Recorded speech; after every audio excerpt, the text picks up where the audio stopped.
Hi, my name's Eric. Welcome back to my channel. Let's talk about my favorite songs of 2019. This is a subjective list of the songs that I personally enjoyed the most this year. This isn't supposed to be a best of 2019 list.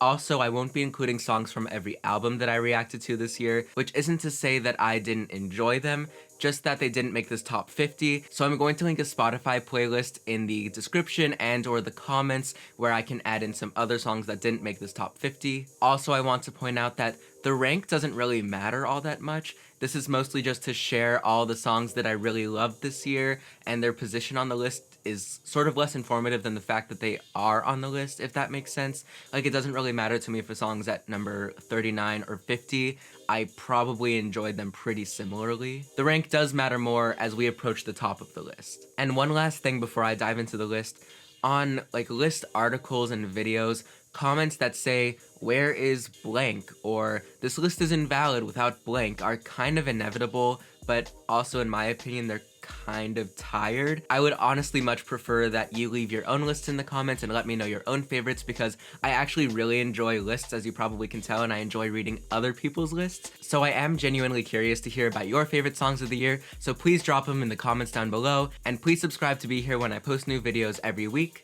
All that being said, I'm going to start at 50 and work my way up to number 1. My number 50 song of the year is Red Light by Taeshi. This is super catchy R&B that you will absolutely want to play on a loop, and I am speaking from experience. Number 49 is Rings a Bell by Ali X. This is more of the dark and beautifully produced pop we've come to expect from Ali X, and I'm very much looking forward to her new album. Number 48 is Ginger by Brockhampton. Brockhampton continue experimenting with their sound to warm and really beautiful results. Number 47 is Wayfaring Stranger by Rhiannon Giddens featuring Francesco Turrisi, and on this song, Rhiannon Giddens demonstrates her abilities as one of the greatest folk vocalists of our time. Number 46 is Runner by Tennis, and that's kind of more sports than I can relate to, but we can always rely on Tennis for emotional throwback jams. Number 45 is Goose Song by Mary Sue, which is as delicate and precise vocally as it is lyrically. Number 44 is Poison Arrow by Yule, which is as ethereal as a song with a dance beat can be. Number 43 is Benzo by Blood Orange. This one is short, efficient, re-listenable, and vulnerable, and definitely check out the music video for this one too. Number 42 is No Better by Tinashe. Tinashe is at her best when she is at her most emotional or when she's in the club, and lucky for us, at the peak of Songs for You, she's both. Number 41 is Barefoot in the Park by James Blake featuring Rosalia. This is an unexpected collaboration that produces a gorgeous and intimate exchange of emotions. Number 40 is Gimme by Banks. It samples one banger and repurposes it into another banger. Number 39 is Harmony Hall by Vampire Weekend. I am personally late to the Vampire Weekend party, but I'm glad I was invited because there is some excellent songcraft on display here. Number 38 is Dissolving by Katie Day, a song for those times when you just, shed your corporeal form and transcend. Number 37 is Motivation by Normani. This song never stops moving, and when you listen, you won't be able to either. Number 36 is Hand Crushed by a Mallet by 100 gecs, because who needs irony when you have genuine angst put through a blender and set on fire? Number 35 is Solo by Lucy Rose, and loneliness has never sounded so beautiful. Number 34 is Bins by Solange, which is short and sweet and stuck in my head most of the time. All of the time. Number 33 is Wasteland by Tierra Whack, and there's a distinct sadness that underlies a lot of Tierra Whack's music, and I really love that it came to the surface on this song. Number 32 is Say It by Maggie Rogers. This song is super catchy, and it's got arpeggios. Number 31 is Too Easy by Angel Olsen. This song is unexpected and transportive and just completely gorgeous. Number 30 is Haunted Water by Spelling. This song is ominous and feels huge in scope, and Tia Cabral's vocals are dramatic and skillful. Number 29 is Tell Me I Exist by Lydia Ainsworth. This song to me is the pop counterpart to an AI-related song I'm going to talk about in just a moment, and it feels urgent and theatrical. Number 28 is Don't Know How to Keep Loving You by Julia Jacqueline. It just gets better every time I listen to it. Number 27 is Alienation by Holly Herndon. This is the one I mentioned before. It's a literal collaboration with an AI. The future sounds beautiful. Number 26 is Mine by Slater. This song is an instant cult classic, and for good reason. It's quotable, it's catchy, and it slaps. Number 25 is Roof by Rico Nasty.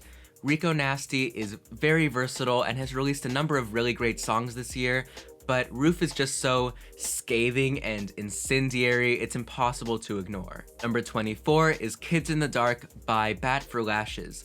This song is beautiful, nostalgic, and a great example of how Natasha Khan imbues her music with beauty and with feeling. Number 23 is Girl Crush by Self Esteem. Rebecca Taylor has released a number of bangers this year, but the chorus of this song is hypnotizing. Number 22 is Emasculate by Dorian Electra.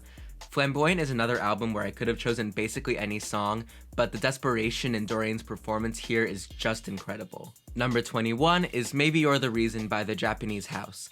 There's a thrill to heartbreak in pop music, and a voice like Amber Baines makes that even easier to connect to. We have reached the top 20, and number 20 is Cruel Summer by Taylor Swift. What I really love about this song is that you can feel the fingerprints of Taylor Swift, Jack Antonoff, and Annie Clark, aka St. Vincent, all across this song, and the final product is bright and feels like a new classic. Number 19 is As the World Turns by Jessica Pratt. This song exists outside of time. It just hovers and observes, and out of silence and negative space, it builds something transfixing. Number 18 is Dead of Night by Orville Peck. This song's imagistic lyrics are a fitting centerpiece to the visual world that Orville Peck has developed around his always fascinating music and persona. Number 17 is Take It Off by That Kid. This is what pure dance pop euphoria sounds like. This song just does everything right, and it's exhilarating. Number 16 is Waiting for You by Nick Cave and the Bad Seeds. To quote Mount Erie's Real Death, words fail. This is just a really, really powerful song. Number 15 is Juice by Lizzo. My apologies for the emotional whiplash, but this is one of Lizzo's finest songs and a great showcase for her vibrant personality. Number 14 is Naeem by Bon Iver. I love that Bon Iver's world opened up a little bit more on this album, and that they finally made a song about their listeners' favorite activity, crying. Number 13 is Ilo Milo by Billie Eilish. So I picked a deep cut. This song is soft and wintry, but dark and textured, and I think that balance creates something really special. Number 12 is Ghostin' by Ariana Grande. You'll notice that I like songs that are the emotional peak of an album, and Ghostin' definitely is that song on Thank You Next. And boy does it deliver on the emotion. Number 11 is Closer to You by Clairo. I have listened to this song so many times this year. It's just a gorgeous and carefully constructed pop song. I love it. Alright, we have arrived at the top 10. My number 10 song of the year is UFOF by Big Thief. Big Thief released over 20 songs on 2 incredible albums this year, so you can imagine how hard this decision was. It almost felt like a cop-out to choose the lead single and title track from UFOF over Not, or Cattails, or a deeper cut like Jenny or Open Desert, but this song in particular just does so much right, especially in its amazing lyrics about ephemerality and mortality. Number 9 is Parachute by Caroline Polachek. You know a song is good when you have a dream about it. A dream about a song about a dream. Go figure. This is absolutely one of the best vocal performances of the year, and an appropriately mind-blowing closer to an album that's very original and innovative. Number 8 is Young Enough by Charlie Bliss. This is another climactic song with really great and emotional lyrics. Eva Hendricks' vocal performance is especially strong in this track, and it's kind of unbelievable that it's built around one chord the entire song. But that also makes it feel like the sonic equivalent of like running for your life over a vast desert. It's just incredible. Number 7 is 17 by Sharon Van Etten. This one is a modern classic without question. Sharon Van Etten's voice isn't built for an expected pop song. It's built for a very special pop song, adorned with the texture of folk rock and supported by lyrics that are an equal part clever and confessional. Number 6 is Want You in My Room by Carly Rae Jepsen.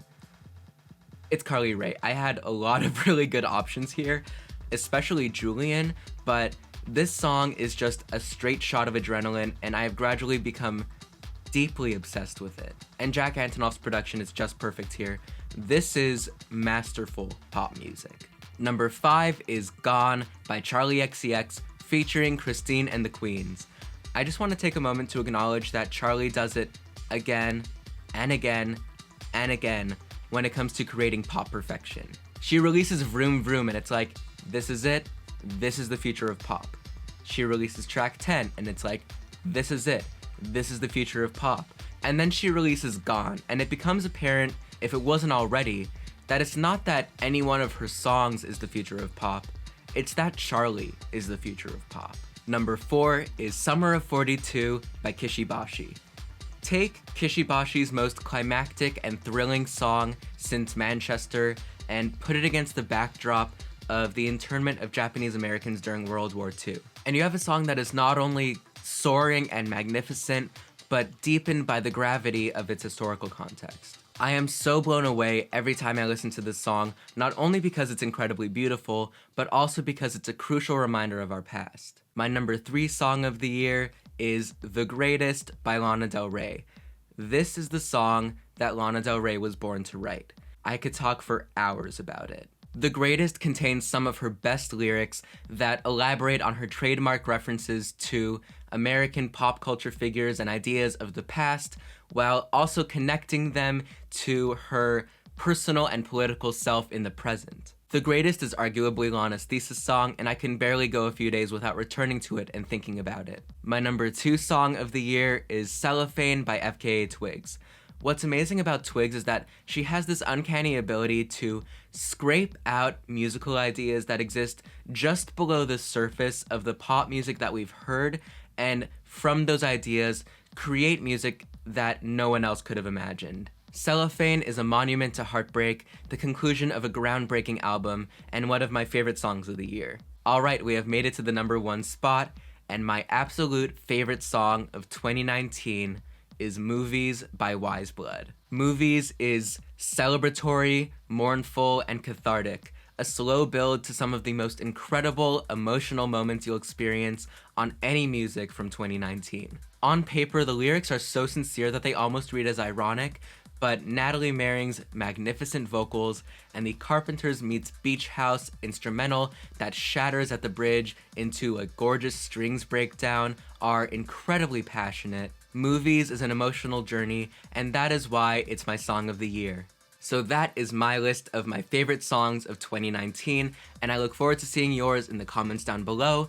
Please subscribe to be here when I post my video of my favorite albums of 2019 next week. Thank you so much for being here, and until next time, that's it.